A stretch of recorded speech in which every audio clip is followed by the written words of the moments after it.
We are getting ready to do a first time thing for either one of us, and Silas is going to get to do a first time thing for him in just a second. Okay, go ahead. What? What? For those of you that didn't see last week's video, I bought a helicopter. Here, who do you guess that is? Oh, Garrett from Freedom Factory. Yeah, that's right. Yep. So even though I didn't win the race, I bought the trophy, I guess. That's weird. But yeah, we're gonna learn how to fly this. I need to grab the headset out of this because you are gonna get your first ride in a helicopter today. Have you ever been in a helicopter? No. I just told you that we're gonna go ride in a helicopter, didn't I? Yes. I did. Yes. Okay. That helicopter. No, not that helicopter. Then no. We're gonna be riding in that helicopter. How was your first helicopter ride? That was awesome. You didn't see what's over there, did you? I did. Do you know what it is? I think so. What do you think it is? I think it's a hot air balloon. You're correct. Let's go. Good eye, mate. I got this hat at Sun and Fun, and every time I put it on, it changes my personality into a mix between Steve Irwin and the Crocodile Dundee guy.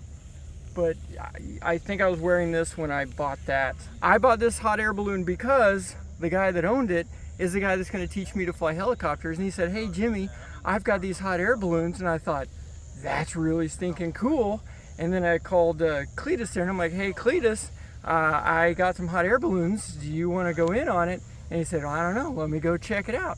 So that's what we're here this morning. We're going for a hot air balloon ride. Let's go.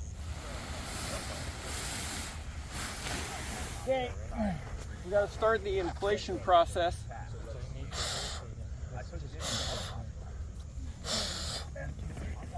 That's probably not funny to anybody else but me. Are you guys in the process of hooking the balloon to the... Yeah, it's a little bit of a process. We got a tether, so we have to use a tether strap, an improved tether strap. Yeah, so we're going to be tethered to the ground today? Yeah, about 150 feet. And that tethering counts as flight time. It does? Yeah, so you can do training, you can do a lot of stuff. You can, you know, how the burners work. Each balloon's burner is different. 8 million BTU puts it out. Yeah. Wow. And some of them will be dual, and you'll see the big ones that, you know, like Mark here, the world-class balloon guy. You fly. What's the biggest one you fly, Mark? Hi, Mark. Nice to meet you. What's the biggest balloon you fly? The biggest. The 425? 425,000 cubic feet. Oh, this how much is is that? 77,000 cubic feet. Whoa. Yeah, this Wow. is 77,000. 20 Now- to 24 passengers. I mean, 24 passengers? Yes. 24 passengers in his big one. Now, quick question. How do you steer this thing, Mark? Can you... You're completely at the mercy of the wind. It's like a hot air balloon. It's just There's like no steering wheel in here? There is no steering wheel. All right, so you... The wind literally is your direction. The best so thing, look, if you look at the windsock, Yeah. dead calm. That's Yeah. what we want. Sometimes if you're dead calm, you go up 3,000 feet and come right back down the same place. Yeah. So do you got to just be really good at reading the weather? Is that Yes. correct? Yeah. Okay. It helps. Well, Jimmy and I are in a tough spot then. Oh, you'll learn. Cletus, what do you think, man? I think this is a questionable decision Yes, in it some is. ways, but as long as it's safe. Within the envelope of safety. Yeah, I mean, I've always wanted my hot air balloon license. So, what's it called? Lighter than air license. Yeah. So, what? I mean, like 37? blimps. You got hot air balloons. Yeah. You'll see at a lot of, you know, festivals when they have balloons that be tethered and 150 feet. Where's the tether gonna be? It hooks to that strap there. No, are we just hooking it to the truck or something? Yeah. Oh, cool. Well, no, we're an Yeah, Argonaut. yeah. All right, so say this again. The Cool. first So the first balloons boom was was in late 1700s, and it was in France. And the king wanted somebody to fly this balloon, but the queen said, "No, let's not risk your people. Let's get somebody out of prison." So they got people out of prison. And they went, I don't know, how far did they go, Mark? About 50, 60 kilometers or something? Yeah. And so one of the guys' name was Pilioto something. And that's where the word pilot came from. So that's that's where the word pilot, but balloon pilots are called Argonauts. Nice. So we'll be Argonauts. Argonauts. Argonauts unite. Okay. All right. What do you want me to do? Do you want to get the... That's the craziest story I've ever heard, so I did some Googling. Here's what I found. All right, folks, let's go back to France in the 1700s. So we got these two French brothers, Joe and Jack. They decide they're gonna try to create this hot air balloon contraption thingy. They talked their friends, Pele and Frank, into climbing in this thing and being their test dummies. Only a month before that, they found a sheep, a chicken, and a duck. I'm not making this up. Then they stuck that thing in the basket, sent it on up, and they figured, well, after about an hour and they brought it back down, they survived. They thought, I think we can talk a couple of our buddies into doing this. And that is where the original redneck phrase, hold my beer, came from. Because then Pele and Frank climbed into this sucker on November 21st of 1783, and they took off right over Paris. And that was before the Eiffel Tower was in Paris. They took about 25 minutes and they went over 5 miles, and they were landed safely and were able to continue on. And that was the first manned balloon flight. Fast forward to January 7th of 1785, only 2 years later. And then another French guy, Jean-Pierre, I mean, it sounds like water. And then the American guy, John Jeffries, that's an American name. They decided to team up and go across the English Channel. And yeah, it was sketchy at best. I mean, they lost a ton of altitude, but they made it. And that proved that hot air balloons could safely travel. Hot air balloons were the first aircraft to be used in war. Because during our own Civil War, which there's a movie that just came out about that, and our politics and the whole nation seems to be divided right now, so maybe we'll see hot air balloons again soon. I don't know. We'll just move on. Hot air balloons became a secret weapon during the first American Civil War because a young man named Thaddeus Lowe had an idea, and they created the Balloon Corps. Before the Air Force, there was the Balloon Corps. They were used for reconnaissance and to drop bombs from above. One notable instance is when Thaddeus Lowe directed the Union artillery at the Battle of Seven Pines to win that battle, and thus sealed air power superiority. Now let's talk about everybody's favorite virgin, Sir Richard Branson, in his Virgin Atlantic Flyer. Yes, Richard Branson, of all of, the Virgin stuff. Side note, he wanted to, if you've ever read his biography, they wanted to come out with, no, we'll keep this family friendly. Anyways, in 1987, Branson and his buddy, Per Lindstrom, they crossed the Atlantic in a balloon. I know, insane. And it was the world's largest balloon at the time. Crazy. And yeah, we can't say it went all that smooth because they did have a crash landing in the North Atlantic. But hey, he came back at it swinging, and they even crossed the Pacific Ocean a couple years later. Crazy. And they set yet another record of 6,700 miles in a hot air balloon. Well, if you think that's a long trip, fast forward to 1999, and Bertram Piccard, it's not Captain Picard anyways, and Brian Jones strapped into their balloon, and they went from, and I'm gonna read this to make sure I get this correct because it's insane, non-stop around the world. Yeah, that's nuts. It was the Breitling Orbiter 3. They launched it from Switzerland. Breitling's a watch company. And they landed in Egypt, 19 days, 21 hours, 47 minutes, covering 28,430 miles non-stop. In a balloon. That's insane. First off, like, how in the world is that even possible? How do these things work? Well, I Googled, and the Google told me it's actually really simple. Apparently, hot air rises, and that's all you gotta do. You heat the air, boom, and then it goes up. Like those Chinese lantern, floating lantern thing is kind of the same thing, except a lot bigger. Because hot air is less dense than cold air, and so hot air rises. That's why politicians are in places of power, which is, okay, we're just change the subject, Jimmy. Mr. Steve Fawcett, not to be outdone by the Breitling gang, 3 years later in 2002, he said, you know what? I'm gonna fly around the world and I'm gonna do it by myself. That's right. So he flew solo around the world and got the world record for the fastest circumnavigation of the world in a hot air balloon in only 13 days, 8 hours and 33 minutes by himself. 20,626 miles. That's on a different level. Like 13 days in a little basket by yourself, which, what would you even do in there that time? How do you sleep? Where do you go to the bathroom?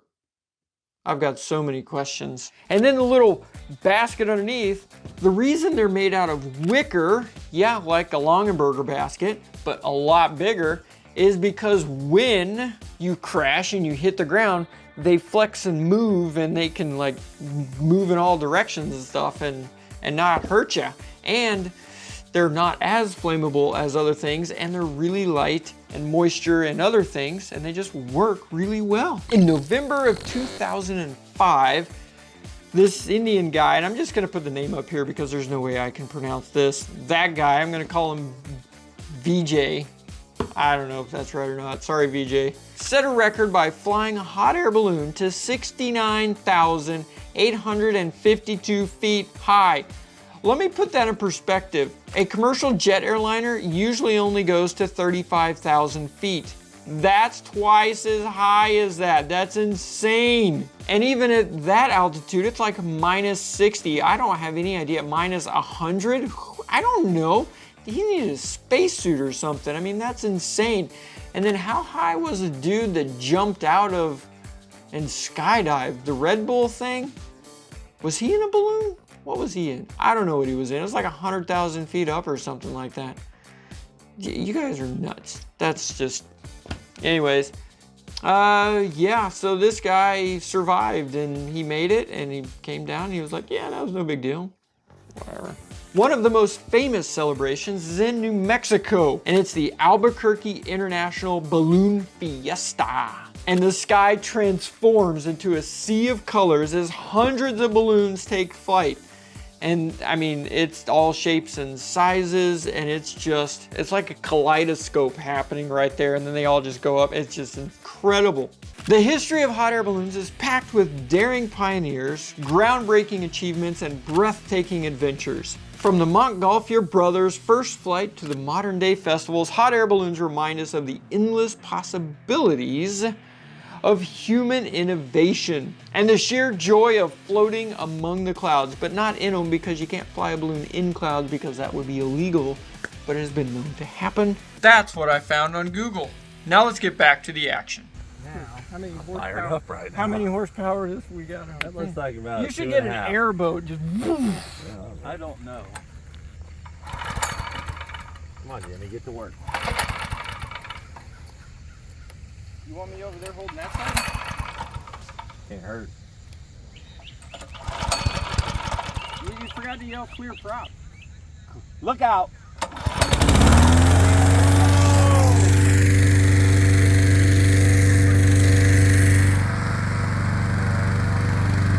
We're gonna go in the balloon. Go down! What the heck? Have you ever seen the inside of a balloon? And we're looking for tears. What?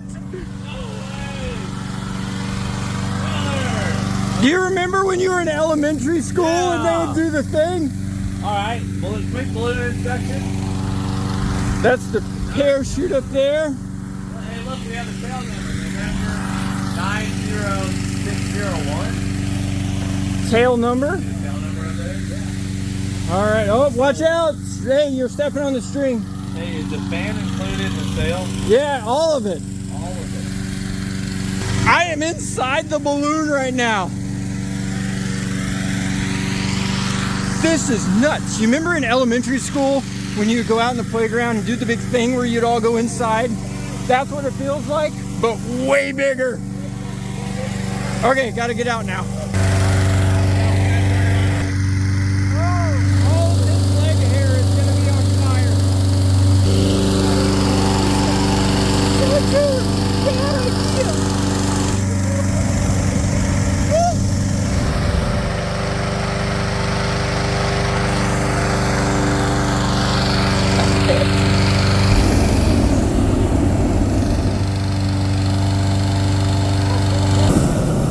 Now what I'm going to do now is I'm going to open the crown and make sure it recedes. Oh, okay. To test It'll it. reseat itself? Yeah, by the heat. So look up there, George. All right. Ready, Mark? So hot. Go ahead. Oh, so it pulls it down in.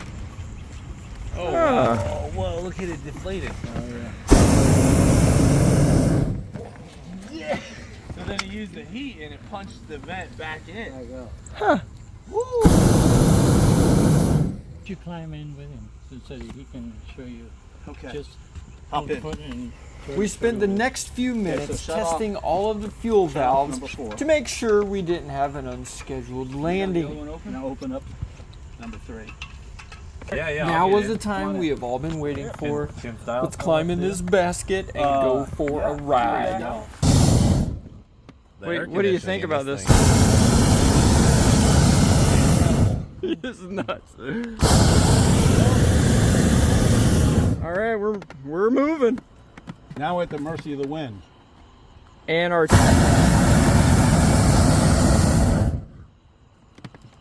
going up. What?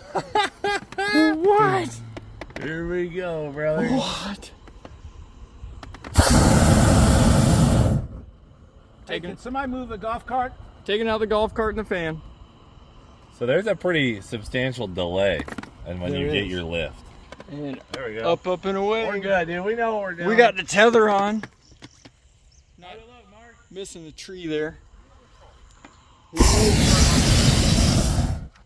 This is great. flying. Now you ought to. Hasta luegos. Can I give it a bump? Not yet. No, gotta let. Now you give it a quick bump. So what you gotta watch, you'll feel the wind. You can feel the wind up Yeah. there.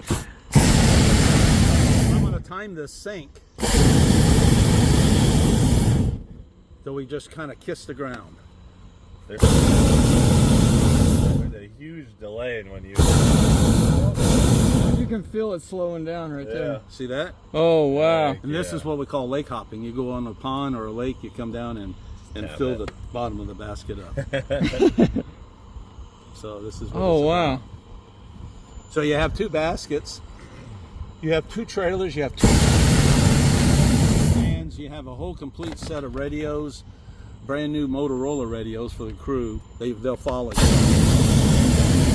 Most of the time when you So he's got his tether. He's driving us around. yeah, he's moving us So out. this comes, Say again? so this comes with 2 balloons, 2 baskets, 2 fans. 2 fans, a whole bunch of extra equipment. Wow. Let's see here, a tarp. Action. Well, a third balloon that's not airworthy. That Right. was really bad shape. Yeah. That That's had- one that we can put on the wall. Or... See how we just kissed the ground there? Yeah. Oh, yeah. So you can feel the wind. Feel the wind blowing? Yeah. Yeah. You can look at the. So he's going to pull us over that way a little. So that's the trick. Just have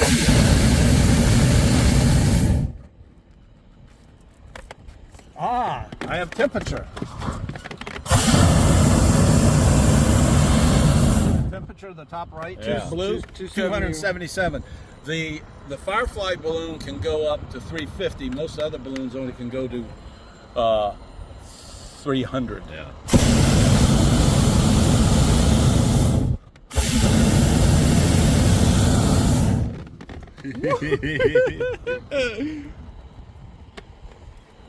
Little bump and jump. Yeah. Now look at our gauges coming down. Oh yeah, we're using. So what we have usually, I have a lighter. I have another lighter here. Pilot light, you can see burns all the time. Wow, We're ripping. dude, this is awesome. It's pretty sweet. Now, when I went to 3,000 feet for the commercial with Mark, hold on. See, this is a heavy basket. Now, remember, you never fly a balloon in rain. Why do you think so? Steam. No, weights the envelope, cools it off very fast. Oh, that makes sense because of the Interesting. hot air. Yeah, it makes sense. Now, if I'm at 5,000 feet and everything quits, the terminal velocity is 780 feet per minute. It's like a big parachute. You may jump out so your son can jump in. Yeah, if you want to. Or yeah. Yeah. Silas, come here. Schnell, come here, Silas. Schnell. Now you got to be careful jumping out I'll wait. I'll wait because till you you're got to ready, actually have him get in first. If you jump out and his weight, it'll jump. Yeah. Yeah. And that's what we call weight on, weight off when you get ready to Jump launch. in, brother. All right, Silas, come around over here. So we're gonna let you get in, then I'm gonna get out. So as soon as he gets Here, in, come this on thing's over going to this way. stay pretty steady. Come All on right, in. go ahead and climb in, buddy. Grab this and throw your foot over. There you go. Now you're a lot lighter, so when Garrett jumps out, this thing is just going to jump in the air. It's just going to go up by itself. See you later. There it goes. There it goes. You guys just like So when you go flying in this, the winds are. The manual says do not fly over 7 miles an hour. It's not the takeoff; it's the landing. 7 miles an hour is quite a bit. You got to have a big long field. One method is if I'm got a wind and I'm coming over these trees to the west, and I need to land. You'll drag the basket into the top of the palm of the trees for about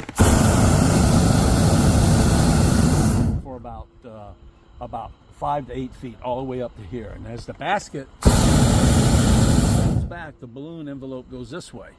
Now, when it pulls the basket out, the balloon envelope comes back, and that's when you zip it out. Oh, wow. See, I thought it'd be just a nice little flame. No. No. It's a jet engine that goes up 8 million BTUs, which is nuts. So we're Hey, we're up and away. going to run this tank out, and I know we have the other tanks closed. Oh, so we'll run off one tank at a Is time? that- yeah, and then when this tank runs out, you're going to see the difference in the propane. You're going to see that. You're going to feel it. As soon as you feel it, you'll go ahead and open this tank up, and then close this tank. Oh, because the pressure drop. How much fuel does this thing burn, gallons or pounds or whatever? Do you know? Depends on the weight, the outside temperature, and how much. So it varies. So with this configuration, with us in this big basket, we could maybe fly a good hour. Out of all 4 tanks. Yeah. Maybe an hour and a half. She's thirsty, girl. It is because of the weight. Now the smaller basket makes things a lot easier. Silas, It's all well, Mark. you here. Can he give it a squeeze? Yeah. Squeeze it for about 2 seconds. There you go. Is that awesome? It's like, I feel so powerful. Okay, so now we're coming down. So now I want to time this for a soft landing so I see my rate.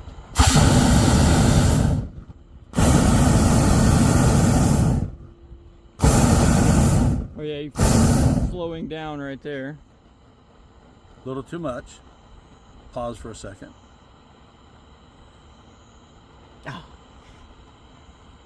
And you'll feel it come down, start its descent Yeah. again. Now I gave it a little too much. I'm out of practice.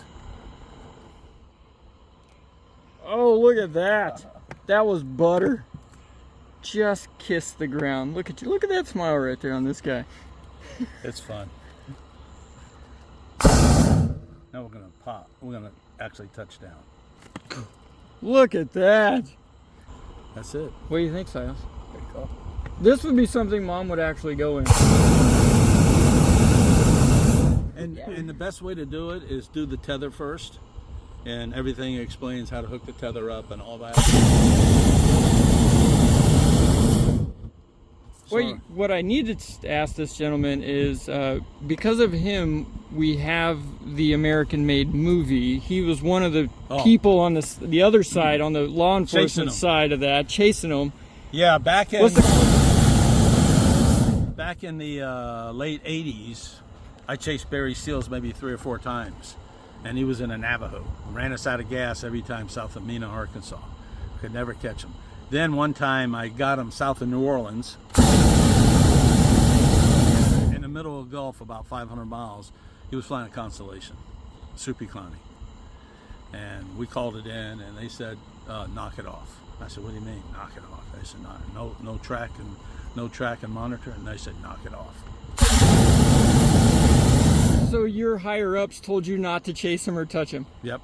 That's insane. Now, what were you flying? I was flying a Piper PA-42 Cheyenne. Oh, RC. turbo. Cheyenne 3, which is only about 10 people in the whole world have the type rating. I'm one of them. Oh, wow. PA-42 RC, restricted category. What's the restricted category mean? Because it was normal Cheyenne is 11.2 gross weight. This is a 1325 or 13,500.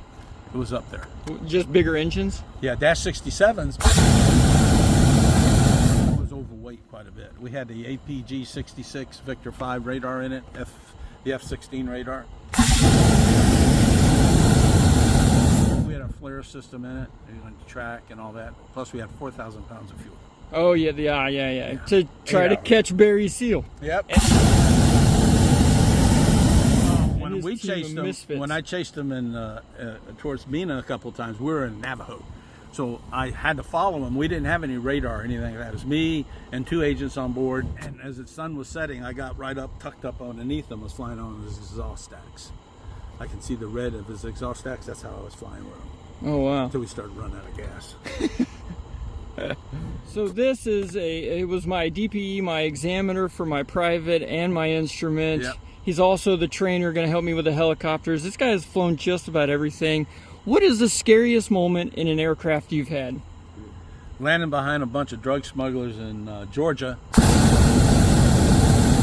under night vision goggles, and we did a quick deceleration in the helicopter, the Black Hawk, and it was an early model Black Hawk, an A model. It didn't have the Droop Transient Improvement Program. So when I put the collective down and decelled, the rotor went high. When I pulled the collective up, the rotor came down very quickly, and the engine didn't have time to respond. So I hit the ground hard enough to knock the main wheel, one of the wheels off, and we kind of spun around. That was the next day they flew it out. However, hear that? Oh, is that running out of gas? Oh, yeah, we're out of gas. Turn that tank on. Turn it on. Oh, yeah. I'm going to turn this one off. So it doesn't feed. Okay, now.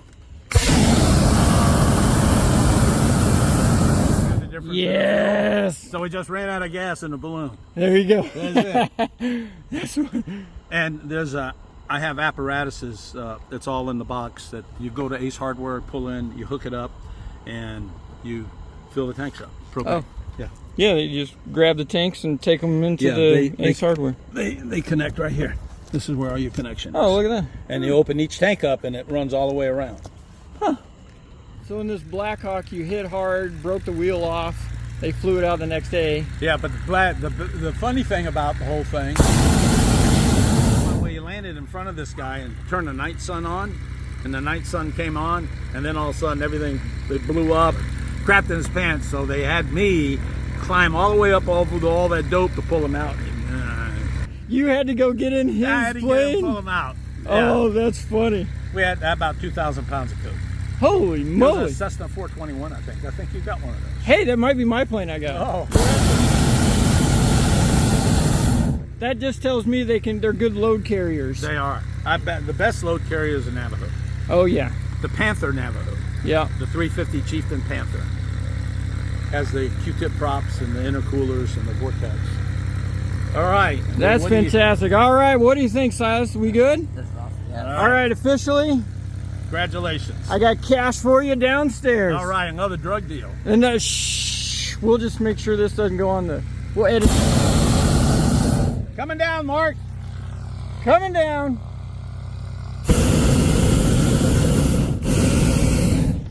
Termination. This way. Well, I want to see that thing up there. All right. He's pulling on that, and then watch up there. Poof. And now it just.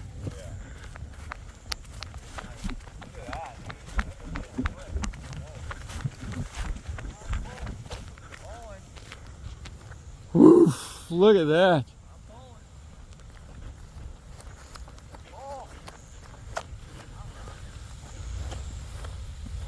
Wow, that's insane. Silas, what do you think, man? This is awesome. What? This is awesome. Yeah? I expected a little flame, but instead it's a jet engine. Yeah, that's true. That's pretty awesome.